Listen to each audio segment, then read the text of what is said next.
Ya, Assalamualaikum warahmatullahi wabarakatuh. Bismillah, alhamdulillah, wassalatu wassalamu ala rasulillah Sayyidina Muhammad ibn Abdillah wa ala alihi wa sahbihi wa mawalah amma ba'du. Wakil Presiden pada siang hari ini didampingi oleh Profesor Dr. Kiai Said Agil Siraj dan Kiai Mustafa Agil Siraj. Saya kira kita langsung saja ya. Ini adalah acara haul. Jadi dipersilakan kepada teman-teman yang mau bertanya terkait dengan acara ini ataupun masalah-masalah yang lain terkait dengan masalah aktual. Tapi mungkin kita prioritaskan terlebih dahulu barangkali ada yang ada kaitannya dengan acara ini. Silakan. Assalamualaikum warahmatullahi wabarakatuh. Salam. Saya Agus Pawapres dari Pos Kota. Dari Pos Kota ya. Yang ingin saya tanyakan, kemarin kan Pak Wapres di Buntet itu menyampaikan bahwa pondok pesantren akan menjadi peran dalam pengembangan potensi ekonomi. Iya.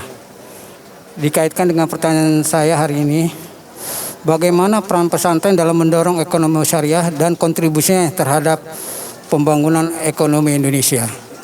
Kemudian yang kedua Pak Wapres, mohon maaf dan mohon izin, tadi Pak Wapres menyampaikan banyak lulusan pondok pesantren yang menjadi pemimpin Indonesia, termasuk Pak Wapres sendiri, ada juga yang jadi menteri.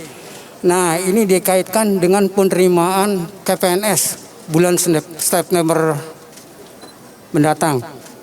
Apakah ada kebijakan dari pemerintah penerimaan khusus CPNS dari kalangan santri? Terima kasih Pak Wapres, mohon maaf sebelumnya, terima kasih, alhamdulillah. Langsung aja Pak. Ya, Assalamualaikum warahmatullahi wabarakatuh. Saya kira peran pesantren sekarang sudah menggeliat ya. Banyak pesantren yang sudah melakukan berbagai kegiatan, baik itu yang sifatnya pelatihan training, bahkan sudah banyak balai latihan kerja yang melakukan semacam pemberian keterampilan scaling, bahkan upscaling, ya, bahkan juga pengembangan yang lainnya itu. Ini saya kira, dan banyak produk-produk yang sudah berhasil, ya, baik yang sifatnya itu sektor keuangan, ada BMT, ada Bank Wakaf Mikro, maupun yang sifatnya sektor real, ya, produk-produk. Kemarin juga saya di Buntet lihat beberapa pameran itu banyak yang sudah diekspor. Dan di antara pesantren juga ada yang sudah menjadi off-taker, ya, saya nyebutnya Hamzah Wasal, ya, yang menghubungkan antara beberapa pesantren, dia bertindak sebagai off-taker yang kemudian memberi bimbingan, memberi bantuan teknis, kemudian juga menjualkan, bahkan sampai mengekspor. Ya. Jadi itu saya kira peran-peran yang, dan ini akan terus kita dorong dengan berbagai dengan adanya semacam sekarang kelembagaan pemerintah baik secara nasional yang kita sebut dengan Komite Nasional Ekonomi dan Keuangan Syariah, bahkan komite daerah KDEKS yang sekarang sudah lebih dari 20 provinsi yang dipimpin oleh kepala daerah membangun komite daerah ekonomi dan keuangan syariah. Jadi ini terus akan kita gulirkan dan juga kita arahkan supaya Indonesia menjadi negara produsen halal terbesar di dunia. Dan ini sudah mulai terus bergulir dengan adanya kawasan-kawasan industri halal. Dan juga banyak santri yang kemudian bekerja di sana. Kemudian mengenai pejabat, ya saya secara umum belum ya, tapi di TNI sudah. Jadi Pak Kasat sekarang ini justru membuka secara jalur khusus, jalur-jalur dari pesantren untuk jadi bintara maupun perwira. Ya. ya, termasuk Kempek, ya itu sudah. Di BUMN juga sudah terima, jadi sudah mulai ada, apalagi yang hafal Quran langsung masuk. Nah itu sudah mulai ada, ya jadi pertama tidak ada larangan dari manapun. Yang kedua memang ada prioritas bagi mereka yang memiliki kekhususan, itu bahkan ada yang tanpa tes karena diperlukan tenaganya yang dari pesantren. Saya kira itu. Oke, ada yang mau bertanya yang lain, silakan jelaskan identitasnya. Izin Pak Wapres, Mawar dari Harian Kompas, Pak. Ingin minta tanggapan Bapak terkait pemilu yang sebentar lagi akan kita hadapi gitu Pak.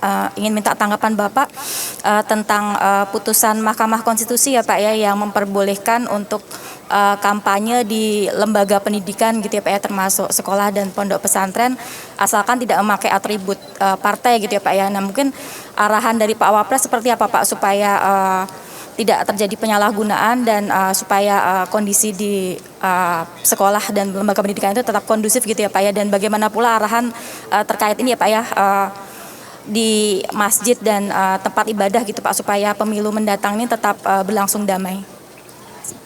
Iya, saya kira ketentuan yang lama itu kan semua yang pesantren, pendidikan dan kantor-kantor pemerintah itu tidak boleh kampanye. Nah, terbaru ini hanya pendidikan dan pendidikan tinggi, ya, yaitu di perguruan tinggi. Ini supaya dibatasi di perguruan tinggi. Sebab kalau di SMA itu nanti akan apa? Dan juga pendidikan yang lain. Dan di perguruan tinggi pun harus diatur, ya, selain tidak membawa atribut, tentu harus menghadirkan ketiga capres misalnya itu, sehingga bisa adil, ya, jangan sampai terjadi semacam pembelahan lah, ya, polarisasi yang menjadi perpecahan. Jadi harus ada aturan-aturan yang detail, ya, sebab itu sangat mungkin, ya, mudah untuk terjadinya polarisasi di kampus itu. Ini yang harus dijaga. Jadi aturan teknisnya oleh pihak KPU itu harus betul-betul tidak ada sedikit pun celah kemungkinan terjadinya konflik dan pembelahan di kampus. Barangkali itu yang saya. Itu sekolah dan perguruan tinggi juga. Sekolah juga itu. Di sekolah boleh. Iya, sekolah juga. Sebaiknya memang sekolah itu, ya, karena lebih menekankan pada pendidikan politiknya. Ya, bukan pada debat, ya. Iya. Pada pendidikan politik kebangsaannya mungkin, ya. Saya kira itu pokoknya harus dijagalah sebaik mungkin itu. Ya. Arahan kalau untuk di tempat ibadah supaya tetap damai. Saya kira tempat ibadah sampai hari ini belum, walaupun mengatakan kenapa kalau di pendidikan boleh, di tempat ibadah boleh. Tapi di tempat ibadah lebih mungkin terjadinya pembelahan di tempat ibadah itu. Jadi sampai hari ini kan tidak ada. Untung tidak ada. Izin Pak Wapres, Assalamualaikum. Saya Rizky dari Radio Republik Indonesia. Pak Wapres, izin minta komentarnya mengenai penampilan dari Timnas Sepak Bola Indonesia yang sedang berlaga di Piala AFF U23 tahun 2023 di Thailand. Bagaimana komentarnya tentang Timnas yang berhasil masuk ke babak final, Pak Wapres? Ya, saya kira bagus, ya. Nah, memang kan waktu dengan Malaysia itu kalah. Kayaknya masih demam lapangan, belum siap. Karena masih Tapi ketika dengan Thailand itu sudah form, ya. Dia sudah tidak lagi demam lapangan, tapi dia bisa bermain dengan rileks, dengan santai, dan dia bisa mengembangkan permainannya.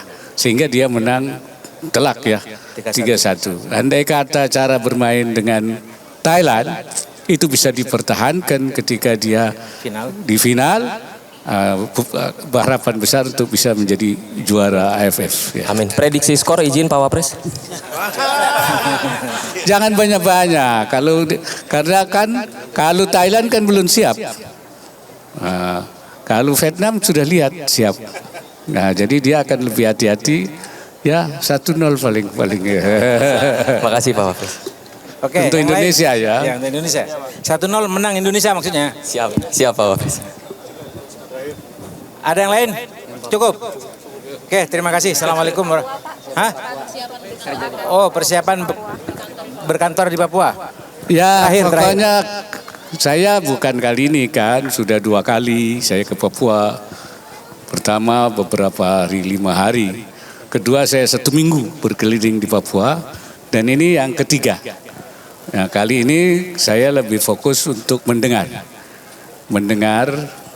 dari berbagai pihak, baik dari kalangan pimpinan agama, adat, pemerintah daerah sendiri, kalangan wanita, kalangan pemuda, pokoknya lokal champion.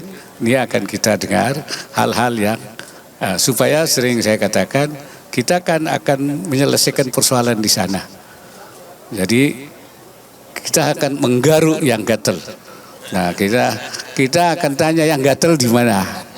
Jangan sampai kita yang gatel di mana, yang digaruk di mana, sehingga tidak menyelesaikan persoalan. Kecuali merdeka. Nah, merdeka tidak ada pilihan. Tapi selain itu kita bisa dialogkan dan kita cari solusinya untuk Papua, orang Papua dan untuk Papua. Saya kira itu. Saya dari Kompas TV nyuwun. Ya. Apakah pilihan untuk ke Papua juga berkaitan dengan polusi yang saat ini sedang ramai di wilayah ibu kota Jakarta atau pusat pemerintahan di ibu kota Jakarta? Bagaimana pendapat Pak Yaya atau Pak Wapres untuk polusi udara? Bagaimana penanganannya menurut Pak Wapres? Terima kasih Pak Wapres. Ya, yang harus kita hilangkan tuh sumber-sumber polusi itu. Yang pasti itu kan kendaraan bermotor, transportasi. Nah, itu kan sekarang uji emisi. Tetapi ini belum berpengaruh karena baru 5%.